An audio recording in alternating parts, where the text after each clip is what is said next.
Welcome back to our latest read aloud. Again, it's Mr. Lohn, and I'm excited to be with you again. Happy Tuesday.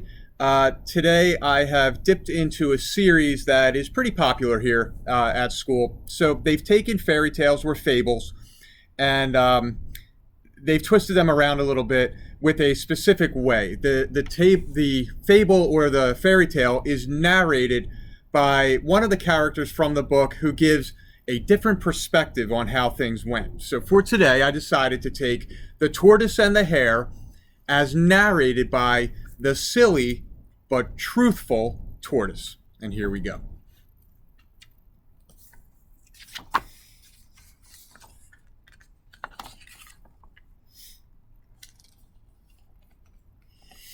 A fable is a short animal tale that teaches a lesson. It is one of the oldest story forms. The Tortoise and the Hare is from a collection of hundreds of fables called Aesop's Fables. These stories may have been written by Aesop, a Greek storyteller who lived from 620 to 560 BC. A hare was teasing a tortoise for being slow. "Do you ever get to where you want to go?" the hare asked. "Yes, I do," said the tortoise, "and it doesn't take me that long. Let's run a race, and I'll prove it." The hare thought that was very funny and agreed to the race. The fox set the course and started the runners off. The hare quickly hopped out of sight. He was so sure he would win the race that he lay down for a nap. The tortoise walked slowly and steadily. In time he passed the hare, but the hare didn't wake up until the tortoise was near the finish line. Now the hare ran as fast as he could, but he couldn't catch up. The tortoise won. The moral of the story? Slow and steady wins the race. And now we jump into our version for today. Hey, ever seen a tortoise do this? Or this? My name is Balderdash, by the way. Funny name, right? The word balderdash means nonsense, silliness, baloney. But Balderdash is a long name, so just call me Dash. That little fable you read just now? It's all true. Those are the facts. But it left out all the good stuff, like how that race got me started as a comedian. That's right. My job these days is to make others laugh. Pull up a stump. I'm going to tell you all about it. Jiffy the hare was a pain in my neck, even before the race. He bugged me like ants on applesauce. You see, as hares go, Jiffy was pretty darn slow.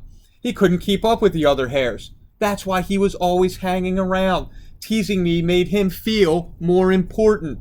He'd say things like, "Hurry up, Glacier," or "Tag, you're it," and then he'd bounce around me like his springs had come unsprung. Jiffy's teasing helped make me what I am, though.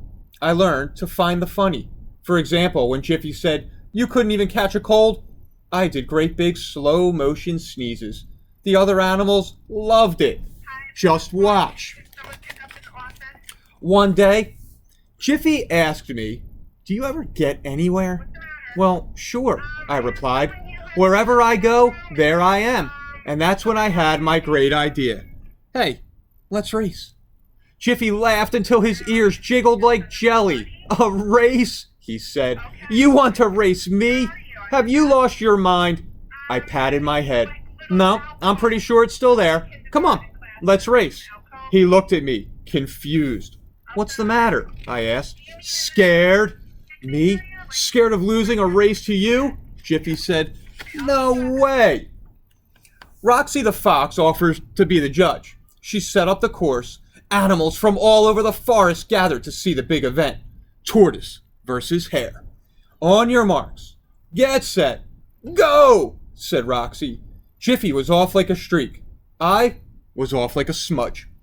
But as I moved my short little legs as fast as they would go, all eyes were on me. I pretended to pant.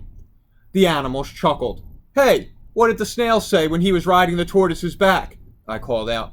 I paused for just the right amount of time. "Whee!" Everyone laughed. I made a goofy face, and they laughed harder. "What do you get if you cross a tortoise and a porcupine?" I asked, then paused. "A slowpoke." As the animals hooted, I made a clumsy attempt to tap dance. More laughter. The race went on, and on, and on. Every so often I pretended to trip, or I wiped sweat off my face, or I'd suddenly tuck myself back into my shell as if I were scared, and then I'd slowly peep my head out. The crowd ate it up. Want to know the best part? Jiffy the Hare was watching me too. I could see him hiding in the bushes. He would watch for a bit, then race ahead. Watch for a bit, then race ahead. That was a lot of running, even for a hare. Poor guy, must have gotten himself all tuckered out. Near the finish line, there he was, snoring by the side of the path. I motioned for the crowd to be quiet. I crept closer and closer to the finish line. When I was just about to cross the line, I let out a super slow fake sneeze. Chew! That woke Jiffy up. What? No! He hollered. He sprinted toward the finish line as fast as he could. But it was too late. I won. Not fair, not fair, not fair, Jiffy cried. I tried to shake Jiffy's paw. Good race, I said. I've never had so much fun.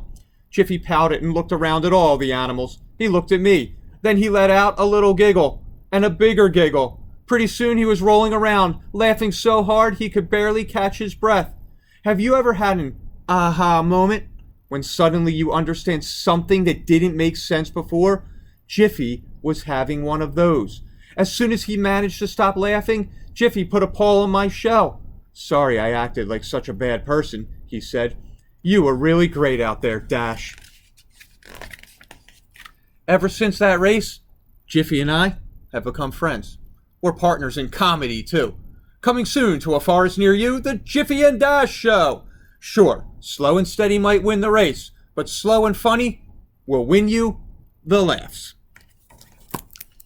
And so, again, I hope you liked that little version of the Tortoise and the Hare, how they mix the fable around. We have a whole batch of these here in the library, probably about 30 of them. Check them out.